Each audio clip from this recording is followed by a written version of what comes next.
GHMC పరిధిలోని మేడ్చల్ డివిజన్లో గల గిర్మాపూర్లో స్వయంభూగా వెలసిన శ్రీ గుట్టల మల్లన్నస్వామి జాతర కన్నుల పండుగ జరిగింది. స్వామివారికి ఉదయం నుంచి రాత్రి వరకు ప్రత్యేక పూజలు నిర్వహించారు. గిర్మాపూర్ నుండే కాకుండా చుట్టుపక్కల నుంచి కూడా భక్తులు అధిక సంఖ్యలో వచ్చి స్వామివారిని దర్శించుకుని ప్రత్యేక పూజలు నిర్వహించారు. స్వామివారికి అభిషేకం, హోమం, పట్టం తొక్కుట, అగ్నిగుండాలు, గొలుసు తెంపుట, బోనాల సమర్పణ వంటి కార్యక్రమాలు చేశారు. మాజీ మంత్రి మేడ్చల్ ఎమ్మెల్యే చామకూర మల్లారెడ్డి, మల్కాజ్గిరి ఎంపీ ఈటెల రాజేందర్, మేడ్చల్ జిల్లా డీసీసీ అధ్యక్షులు తోటకూర వజ్రేష్ యాదవ్, మాజీ అధ్యక్షులు సింగిరెడ్డి హరివర్ధన్ రెడ్డి, మేడ్చల్ మాజీ ఎమ్మెల్యే సుధీర్ రెడ్డి, కాంగ్రెస్ పార్టీ రాష్ట్ర నాయకులు నక్కా ప్రభాకర్ గౌడ్లు పాల్గొని ప్రత్యేక పూజలు నిర్వహించారు. మేడ్చల్ రూరల్ జిల్లా బీజేపీ అధ్యక్షులు బుద్ధి శ్రీనివాస్, మేడ్చల్ జిల్లా మాజీ గ్రంథాలయ చైర్మన్ భాస్కర్ యాదవ్తో పాటు పలువురు గుట్టల మల్లన్నస్వామిని దర్శించుకుని ప్రత్యేక పూజలు నిర్వహించారు. ఈ కార్యక్రమంలో మేడ్చల్ మండల బీఆర్ఎస్ పార్టీ అధ్యక్షులు దయానంద్ యాదవ్, ఆలయ చైర్మన్ వంగేటి పద్మారెడ్డి, నాయకులు ఆంజనేయులు, శ్రీనివాస్ గౌడ్, తాళపల్లి ఉపేందర్, పేలూరు సంతోష్, ప్రేమ్దాస్, వంశీరెడ్డి, అవినాష్, భరత్, మామిన్ల వేణు, చీర్ల సత్యనారాయణ, రాఘవరెడ్డి, బొక్క మల్లారెడ్డి, భిక్షపతి, మల్లేష్, బాబుగౌడ్, సురేష్ గౌడ్, మల్లారెడ్డి, రవీందర్ రెడ్డి, అనిల్ రెడ్డి, భూపాల్ రెడ్డి, మాజీ సర్పంచులు, మాజీ ఎంపీటీసీలు, మాజీ కౌన్సిలర్లు తదితరులు పాల్గొన్నారు.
రమ్మంటారు చేయరు.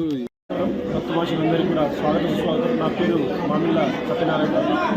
ఇక్కడ గుట్టల మల్లన్న ఎంతో ప్రసిద్ధిగాంచిన దేవాలయం. గిర్మాపూర్లో గుట్టలలో కొండ సొరికల మధ్యలో ఉన్న మల్లికార్జున స్వామి, దానమల్లన్న స్వామి అని మేము పిలుస్తూ ఉంటాము. స్వామి దోనమల్లన్న స్వామి అని పిలుస్తుంటాము. స్వామివారు ఎంతో మహిమ గలవారు.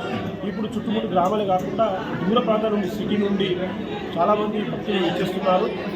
భక్తుల రద్దీ కూడా విపరీతంగా విరిగిపోయింది.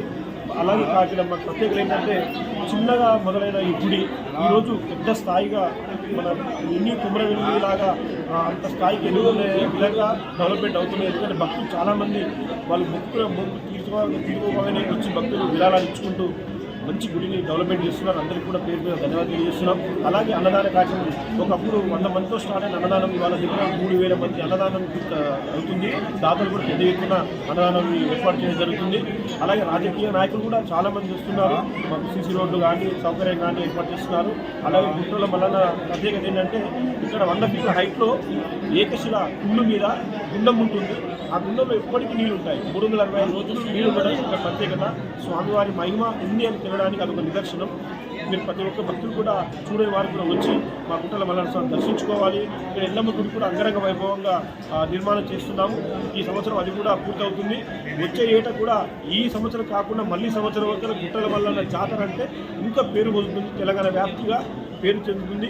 ఈసారి చాలా డెవలప్మెంట్ అయింది. ప్రజల కోసం కూడా వసతులు ఇంకా ఏర్పాటు చేస్తున్నాము.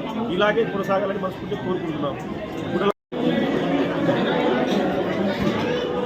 ప్రతి సంవత్సరం జనవరిలో మొదటి వారం లేదా రెండవ వారం రోజు ఈ గుట్టల మల్లన్న జాతర అంగరంగ వైభవంగా జరుగుతూ ఉన్నది. భక్తులు కూడా తండోపతండాలుగా రావడం జరుగుతుంది. ఏదైతే కోరికలు మొక్కుతారో ఆ కోరికలు వెంటనే తీర్చే విధంగా ఈ గుట్టల మల్లన్న ఆలయ ప్రసిద్ధి చెందింది. దినదినాభివృద్ధి చెందుకుంటా ఇంకా గుట్టల మల్లన్న జాతర రానున్న కాలంలో కూడా ఇంకా అభివృద్ధి చెందాలని ఆ భగవంతుని కోరుకుంటూ వచ్చే భక్తులకు అందరి కోరికలు తీర్చే విధంగా ఉండాలని కోరుకుంటూ జై శ్రీరామ్. గిర్మాపూర్ గుట్టల మల్లన్న జాతరకు చేస్తున్న భక్తులకు గిర్మాపూర్ వచ్చే జాతరకు వచ్చే భక్తులకు అన్ని సౌకర్యాలు కల్పించడము కమిటీ నుంచి దినదినాన అభివృద్ధి చెందుతుంది ఇది మల్లన్న గుడి.